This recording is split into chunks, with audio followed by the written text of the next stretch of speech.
예수께서 그 12 제자를 부르사 더러운 귀신을 쫓아내며 모든 병과 모든 약한 것을 고치는 권능을 주시니라. 12 사도의 이름은 이러하니 베드로라 하는 시몬을 비롯하여 그의 형제 안드레와 세베대의 아들 야고보와 그의 형제 요한, 빌립과 바돌로메, 도마와 세리마테, 알페오의 아들 야고보와 다데오, 가나안인 시몬과 및 가룟 유다 곧 예수를 판자라. 예수님과 그의 12제자들, 오늘 서론을 공부하시겠습니다.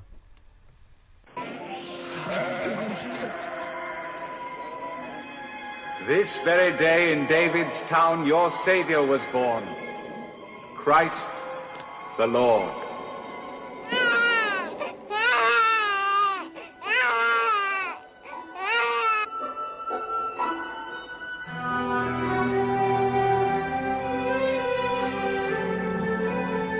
오늘 이곳에 오신 여러분에게 귀한 선물을 드리겠습니다.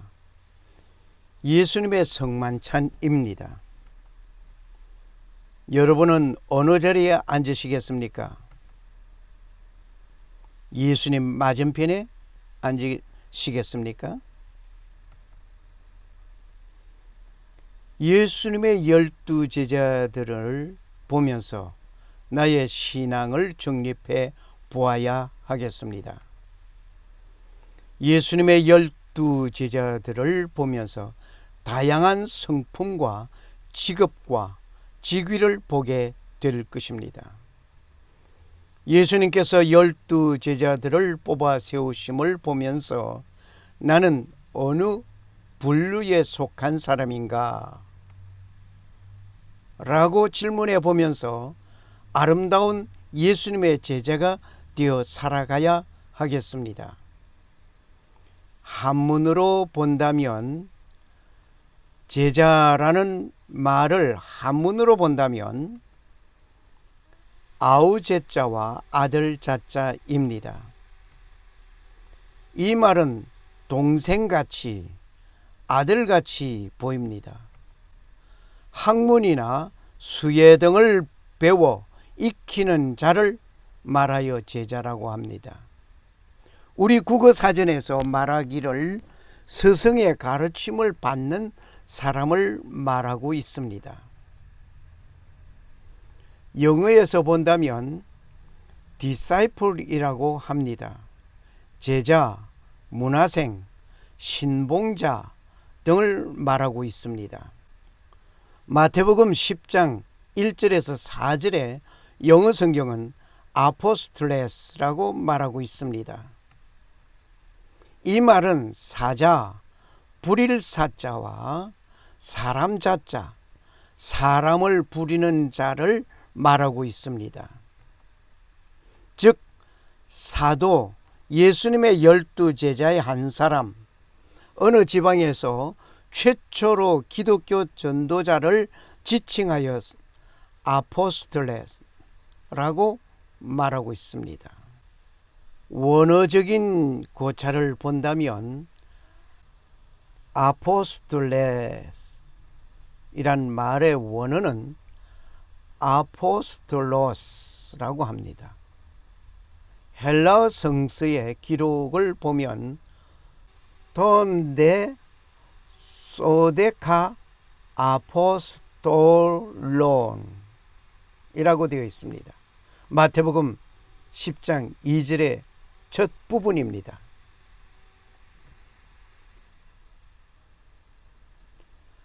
아포스톨로스, 아포스톨로, 아포스톨로 등의 이 말은 위임자, 전달자, 발송자를 말합니다. 특히 예수님께서 선택하신 12제자를 말하고 있습니다. 하나님의 나라를 선포하는 선구자, 역할을 하는 자를 말하고 있습니다. 신약 성서에서는 이 말이 79번이나 나옵니다. 사도 바울은 사도권을 주장하는 일이 있었습니다. 그는 하늘로부터 직접 부르심을 받았다고 말을 합니다. 이방인에게 전파하는 임무를 지녔다고 말을 하고 있습니다. 첫째, 예수님의 12제자 이름에 관해서 우리 한번 생각해 보시겠습니다. 예수님의 12제자의 이름은 나열해 보라고 한다면 쉽게 읽어내지 못하는 분들이 있습니다. 오늘은 쉽게 읽어내는 비법을 그 이름의 첫 자를 따오면서 쉬 배우리라 봅니다. 베안야요 빌바 도마 야다 시가. 네, 이렇게 12제자의 이름 첫 머리 글자를 따왔습니다. 베안야요 빌바 도마야다 시가. 네, 이것을 노래로 해보시겠습니다. 베안야요 빌바 도마야다 시가. 다시 해보실까요? 베안야요 빌바 도마야다 시가. 네, 다시 한번 해보시겠습니다. 베안야요 빌바 도마야다 시가. 이렇게 노래해보면 쉽게 외우리라 봅니다.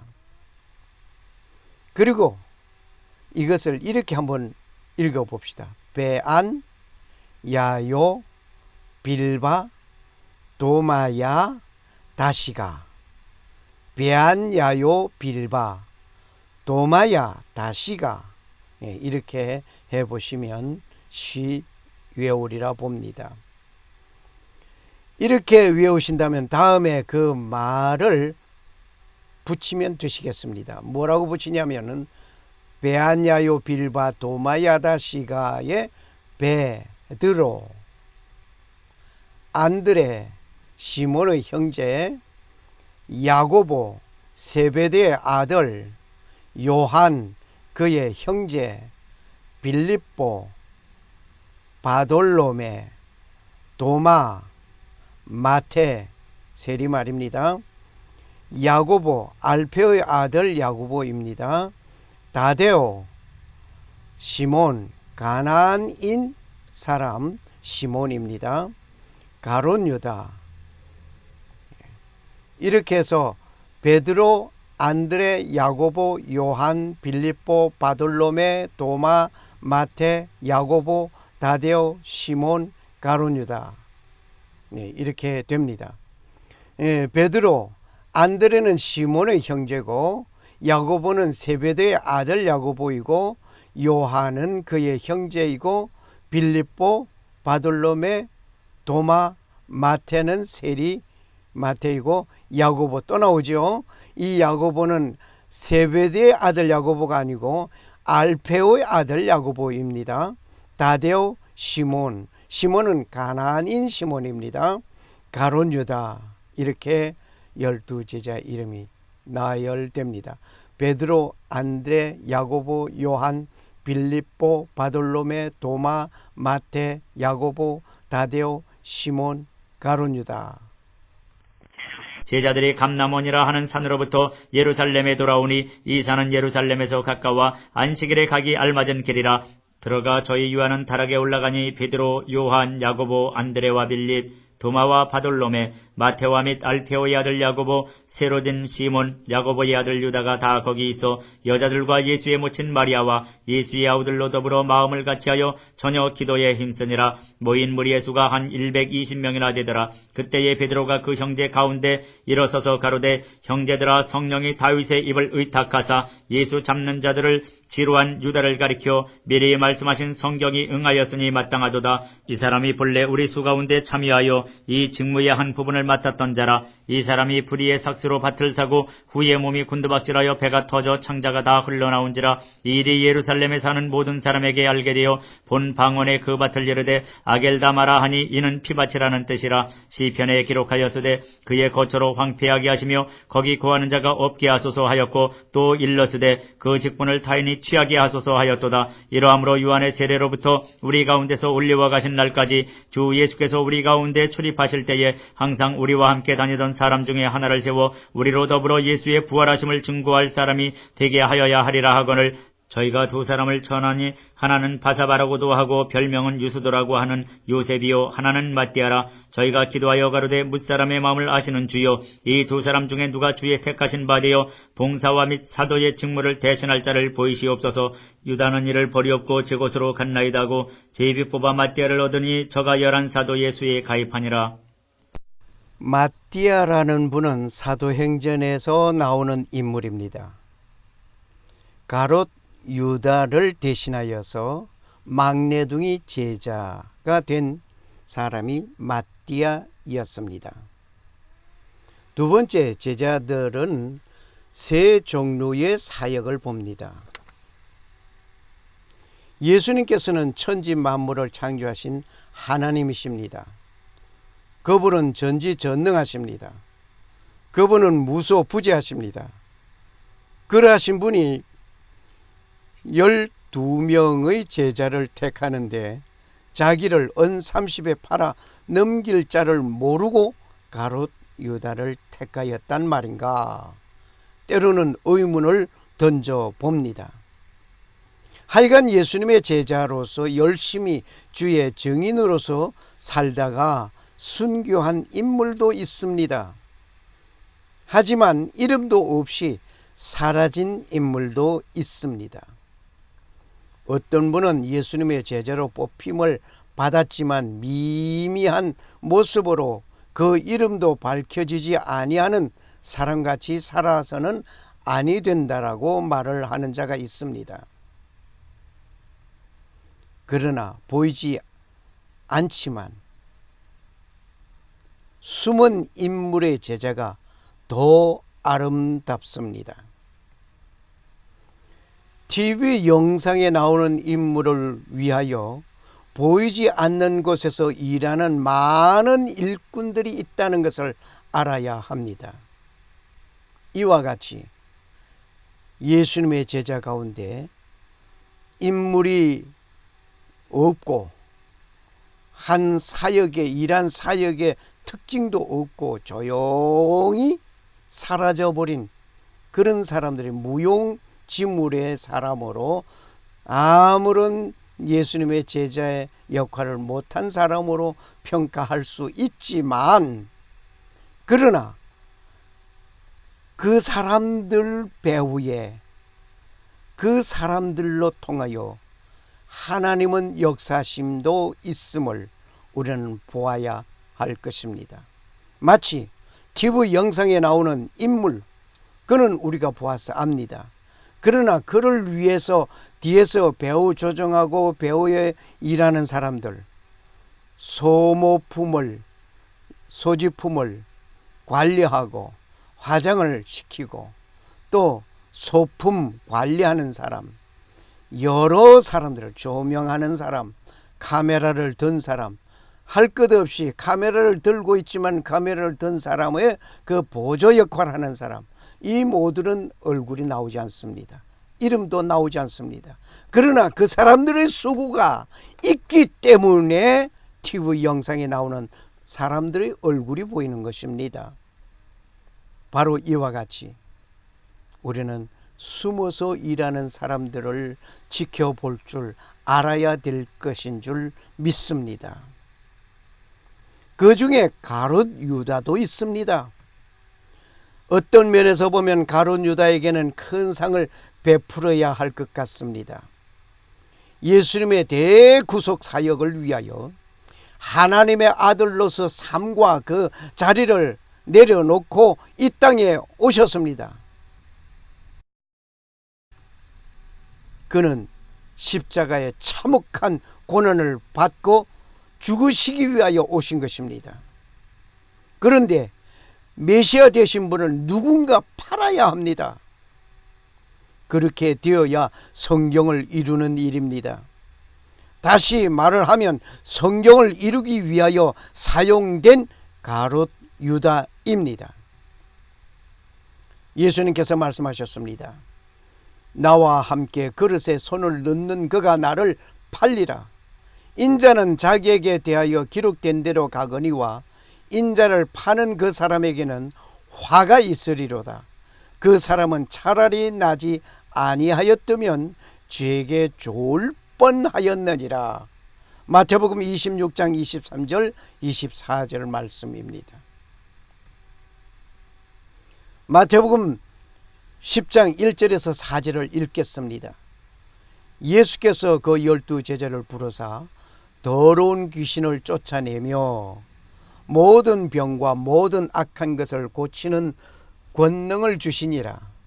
12 사도의 이름은 이러하니 베드로라 하는 시몬을 비롯하여 그의 형제 안드레와 세베대의 아들 야고보와 그의 형제 요한, 빌립과 바돌로메, 도마와 세리, 마테, 알페오의 아들 야고보와 다데오 가나안인 시몬과 및 가룟 유다 곧 예수를 판 자라. 여기에 예수님께서 12 제자를 부르시고 그 12 제자를 부르신 예수님께서 귀신을 쫓아내는 능력도 주었습니다. 더러운 귀신을 쫓아내는 능력 주었고 모든 병을 고칠 수 있는 능력 주었습니다. 또 악한 것을 고치는 권능을 주었습니다. 12 사도의 이름은 이러하다 했으니 여기에 가룟 유다도 귀신을 쫓아내는 능력 받았고 병 고치는 능력, 악한 것을 고치는 능력, 권능을 받았습니다. 그러나 가룟 유다는 자기의 서성을 팔았습니다. 오늘 어떻습니까? 예수 믿는다라고 하면서 권능을 행하면서 은사를 베풀면서 각종 능력을 행하면서 결국 예수 그리스도를 팔아서 생활하는, 예수 그리스도의 이름을 팔아서 사는 그런 인물, 예수 그리스도를 증거하는 인물이 아니라 이용하는 인물들 많이 있습니다. 가룟 유다, 현대판 가룟 유다라고 저는 지칭합니다. Y llamando a sus 12 discípulos, les dio poder para expulsar a los espíritus inmundos y para curar toda enfermedad y dolencia. Estos son los nombres de los 12 apóstoles. Primero Simón, el llamado Pedro, y su hermano Andrés. Santiago, el de Zebedeo, y su hermano Juan. Felipe y Bartolomé. Tomás y Mateo, el publicano.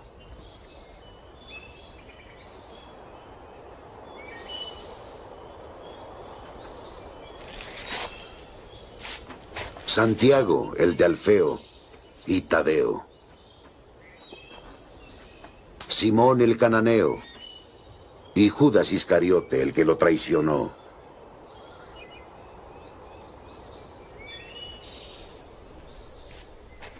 열두 제자들은 다양한 전직을 가지고 있습니다.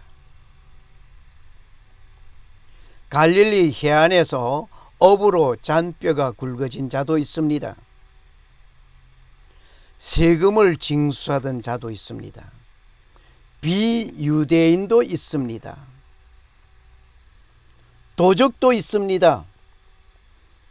요한복음 12장 6절에 보니까 이렇게 말하면 가난한 자들을 생각함이 아니요 저는 도적이라 돈 궤를 맞고 거기 넣는 것을 훔쳐가미를 하라 했습니다.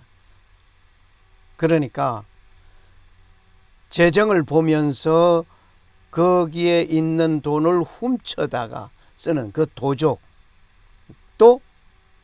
있었단 말입니다. 예수님은 목수의 아들이었습니다. 목수의 아들이었으니 그가 배운 것이 아버지의 목수일을 배워서 목수이었음을 생각해 봅니다. 그 당시에 유대 계층에서는 별 볼 일 없는 하찮은 사람들이었습니다. 예수님의 12제자 다양적인 전직을 가진 것을 보니까 유대 계층에서 볼 때 별 볼 일 없는 하찮은 사람이라 말입니다. 그런데 지금 그 예수 그리스도를 믿는 자들이 세계 곳곳에서 활동하고 있습니다.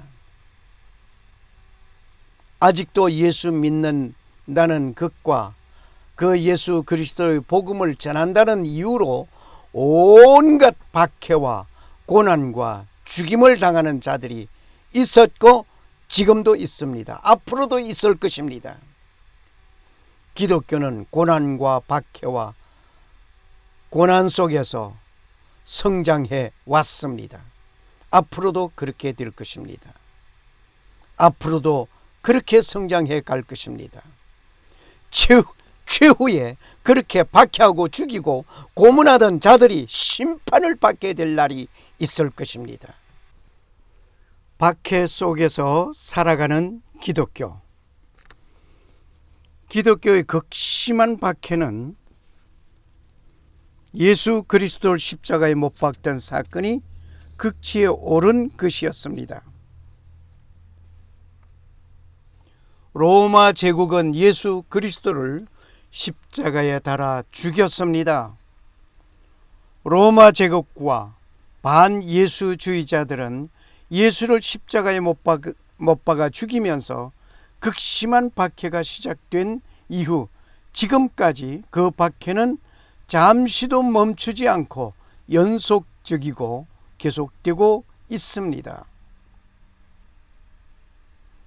점점 박해의 방법이 고도적이고 기술적입니다. 박해의 방법이 달라지고 고도의 기술적이면서 강력한 정치 또는 각종 권력으로 치밀한 계획을 세우면서 진행되고 있습니다. 박해는 극심하여도 기독교는 말살되지 않습니다.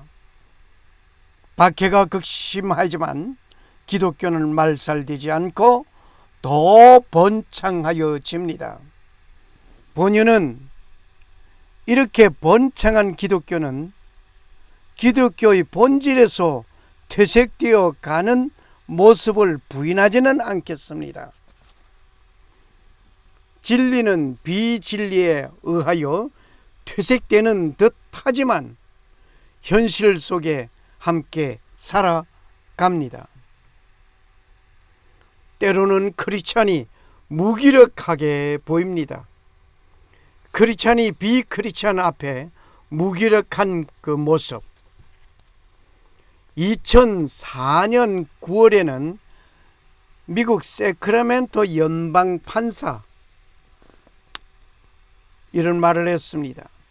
충성맹세에 나오는 하나님 안에서 라는 말이 어린이들로 하여금 강제적이고 하나님을 인정하게 하는 것이므로 이는 종교적 자유를 누려야 하는 어린이들의 권리를 침해하는 것이 된다 라고 판결하였습니다. 학교에서는 기도, 예배, 성경 공부를 못합니다. 학교에서 기도, 예배, 성경 공부, 성경을 펴지 못하도록 미국에서는 말을 하며 그 뒤를 이어서 10계명 철거 운동에 진통을 겪던 일도 있었습니다. Well, here's some facts for you, kids, while they're not in the room. Thank you, federal government. In God we trust. 그리고 미국에서 사용하는 돈의 뒷면을 자세히 보면 In God we trust라고 기록되어 있습니다. 미국에서 발행하여 사용하는 모든 돈에는 이 글이 기록되어 있습니다. 가장 작은 단위의 돈 1센트짜리에도 이 말이 기록되어 있습니다.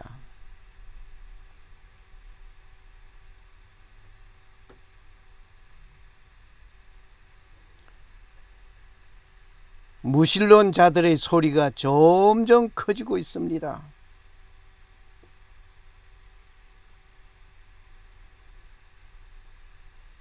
이것을 제거해야 한다라고 주장하는 무신론자 마이클 뉴도라는 사람이 외쳤습니다.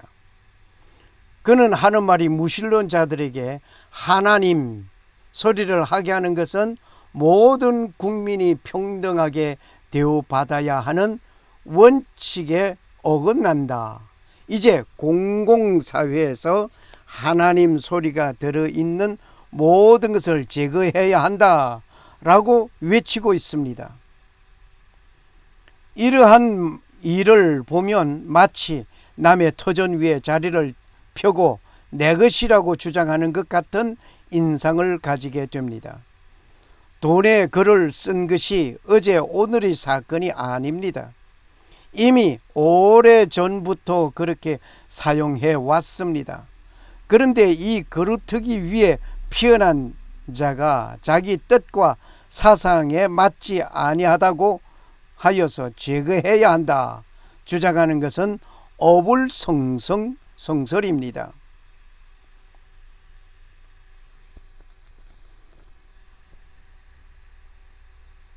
아들이 아버지에게 아버지의 아들이 아니라고 선언을 합니다. 그렇게 한다고 그 관계가 끝나는가 말입니다. 다시 말을 해서 한 가정에 한 아들이 아버지의 뜻이 맞지 아니하여서 하는 말이 집을 나가면서 이제부터는 나는 아버지의 아들이 아니라 라고 선언한다고 하였다고 하자. 그렇게 선언하였다고 하지만 그 아버지, 그 아들임은 누가 아니라고 할 수 있겠느냐 말입니다. 하나님은 역사 속에 함께 하십니다. 하나님은 역사 속에 함께 하심을 우리는 보면서 하나님의 역사를 보아야 합니다. 느껴야 합니다. 깨달아야 합니다. 하나님의 그 역사 속에 함께하는 자가 되어야 합니다. 돈의 뒷면에 In God we trust 이 말을 지운다고 하나님이 없어지지는 않습니다. 여전히 하나님은 그대로 존재하십니다. 오히려 그렇게 하나님을 향하여 도전하고 기독교를 핍박하는 그 일이 선봉하는 자는, 신봉하는 자는, 선동하는 자는 하나님의 진노를 어떻게 피할 것인가 두렵기 짝이 없습니다. 예수 그리스도는 만왕의 왕으로 심판주로 오십니다. 하나님의 아들 예수 그리스도를 죽이면 모든 것이 끝나는 줄 알았지만 여전히 하나님은 그대로 역사하십니다. 그대로 계십니다. 예수님은 부활하시고 성천하셨습니다. 그리고 장차 만왕의 왕이신 심판의 주님으로 오실 것입니다. 높은 산의 나무는 단단합니다. 높은 산에 자라는 나무는 왜 단단한가? 그 이유는 여러분이 먼저 아실 것입니다. 세차게 부는 차디찬 바람과 영양분을 얻기 위하여 깊은 곳에 뿌리를 내리는 그 나무는 온실 속에 자라는 것과는 비교될 수 없는 단단한 나무로 성장해 가는 것입니다. 박해가 극심하면 참된 크리스천이 생깁니다. 기독교를 박해하여 극심한 고난을 주어 기독교는 모두 패망하는 것 같이 쓰러지고 넘어지는 것 같지만 그 극심한 핍박의 찬바람에 숨을 죽이는 듯 하지만 참되게 살아가는 크리스천들이 있다는 것을 알아야 할 것입니다. 지금 예수 믿는 자가 얼마나 될 것인가 하면서 숫자를 통계하면 굉장히 많은 수를 말할 수 있을 것입니다. 만일 기독교 대환란과 탄압이 시작되면 성경 찬송가를 가지고 가는 자를 붙잡아 옥에 가두고 예배하는 자를 사로잡아 죽인다면 기독교인은 모두 사라지고 없어질 것 같지만 결코 그렇지 않습니다. 하나님은 엘리야에게 질문하셨습니다. 하나님께서 엘리야에게 묻기를 네가 어찌 여기 있느냐? 이때 엘리야는 대답하기를 내가 만군의 하나님 여호와를 위하여 열심히 득심하오니 이는 이스라엘 자손이 주의 언약을 버리고 주의 단을 헐며 칼로 주의 선지자들을 죽였으며 오직 나만 남았거늘 저희가 내 생명을 찾아 취하려 하나이다. 예, 엘리야는 자기 혼자만 남아있는 줄 알았습니다. 그런데 엘리야는 탄압을 피하여서 도피하면서 하나님을 섬기는 자가 혼자인 줄 알았지만 하나님께서는 그렇지 아니하셨습니다.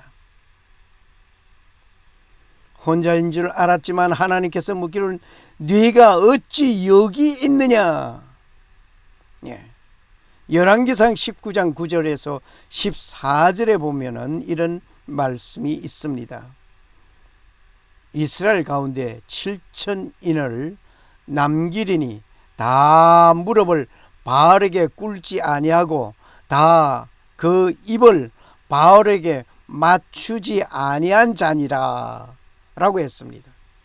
엘리야는 혼자인 줄 알았지만 이미 7천인이라는 많은 사람들이 바알에게 무릎을 꿇지 아니한 사건을 이미 하나님은 알고 계셨고 보고 계셨고 숨겨놓고 있었습니다. 초대교회는 엄청난 고난과 박해가 있었습니다. 초대교회 시대 로마의 네로 황제 때는 수많은 기독인들을 죽이고 불태우고 사자밥이 되게 하였지만 기독인들은 죽지 않고 지금도 살아 있습니다. 기독인들은 핍박과 탄압 속에서 진실한 믿음이 존재하였습니다. 기독교의 탄압과 핍박이 있어도 남은 진실한 성도들이 있었습니다. 지금도 마찬가지입니다. 타작마당에서 키질은 알곡과 쭉정이 가려내기 위함입니다.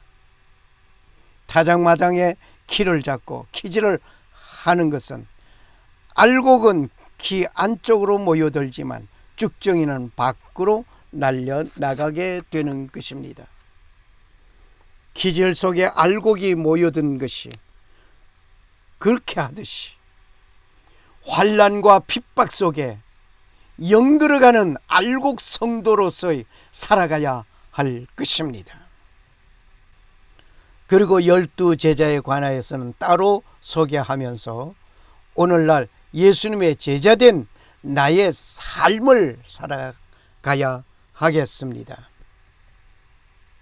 이제 갈릴리 그 숲속에서 주님께서 11제자 삼으시고 가라고 명령하신 명령을 함께 부르시면서 말씀을 맺겠습니다.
감사합니다.